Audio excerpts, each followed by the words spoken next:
এবার আর্জেন্টিনার ভক্তদের জন্য আসতে যাচ্ছে দারুণ একটা সুখবর। আবারও একসাথে জুটি করতে যাচ্ছেন দুই আর্জেন্টাইন, লিওনেল মেসি আর অ্যানহেল ডি মারিয়া। ফুটবল ভিত্তিক ওয়েবসাইট goal.com প্রকাশ করেছে এমনই এক খবর, যেটা ঘাটলে ভক্তরা আবার দেখতে পাবে তাদের পছন্দের এক জুটিকে। কোথায় দেখা মিলতে পারে দুই বিশ্বকাপজয়ী ফুটবলারকে, তার সবটাই জানবো প্রতিবেদনে। যদি আর্জেন্টিনার সমর্থকদের জিজ্ঞেস করা হয় আবারও কোন জুটিকে একসাথে মাঠে দেখতে চান তারা, চোখ বন্ধ করেই সবাই বলে দিবে লিওনেল মেসি ও অ্যানহেল ডি মারিয়ার নাম। কেননা এই দুজনের হাত ধরে আলবিসেলেস্তেরা পার করেছে নিজেদের সোনালী অধ্যায়, ভক্তরা মন ভরে উপভোগ করেছে আরাধ্য সেই মুহূর্তগুলো।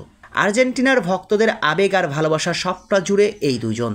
তবে এখন আর একসাথে খেলতে দেখা যায় না এই দুই মহানায়ককে। 2024 সালের কোপা আমেরিকা জয়ের পর জাতীয় দলের জার্সিটাকে চিরতরে বিদায় বলে দিয়েছেন আর্জেন্টাইন নাম্বার 11। আর কখনোই আকাশ নীল জার্সি গায়ে চাপিয়ে ফুটবলের ময়দানে নামবেন না তিনি, তবে বিদায়টা রঙিন হয়েছে তার। শেষটা ট্রফি জয় করেই শেষ করেছেন সোনালী অধ্যায়। তার বিদায়ের পর বহু আর্জেন্টাইন ভক্তদের হৃদয় পুড়েছে, সাথে আক্ষেপ জন্ম দিয়েছে দুই ফুটবল তারকাকে একসাথে আর খেলতে না পারার বেদনায়। তবে অল্প কিছুদিনের মধ্যে সে আক্ষেপটা আর থাকবে না আর্জেন্টিনা ভক্তদের, কেননা আবারও একসাথে জুটি গড়তে দেখা যাবে এই দুই মহাতারকাকে।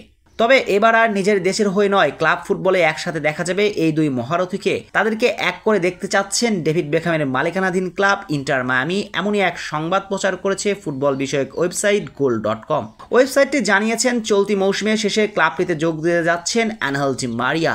ইতিমধ্যেই তার এজেন্টের সাথে কথাবার্তাও অনেকটাই এগিয়ে রেখেছেন ক্লাবটি। বর্তমানে পর্তুগিজ ক্লাব বেনফিকা রয়েছেন আর্জেন্টাইন তারকা। ইনজুরির কারণে দলটিতে নিয়মিত খেলার সুযোগ হচ্ছে না তার, তবে দলটির হয়ে দারুণ পারফর্ম করেই যাচ্ছেন তিনি। সর্বশেষ ম্যাচে পোর্তোর বিপক্ষে দারুণ খেলেছিলেন তিনি। তার অনবদ্য পারফরমেন্সে প্রতিপক্ষর মাঠ থেকে ফিরেছেন 4-1 গোলের জয় নিয়ে। তবে চলতি মৌসুমের শেষে ক্লাবটির সাথে চুক্তি শেষ হচ্ছে তার। যতটুকু খবর, ক্লাবটির সঙ্গে আর চুক্তি নবায়ন করবেন না, আর সেই সুযোগটাই তার সাথে আলোচনা করেছে ইন্টার মায়ামি।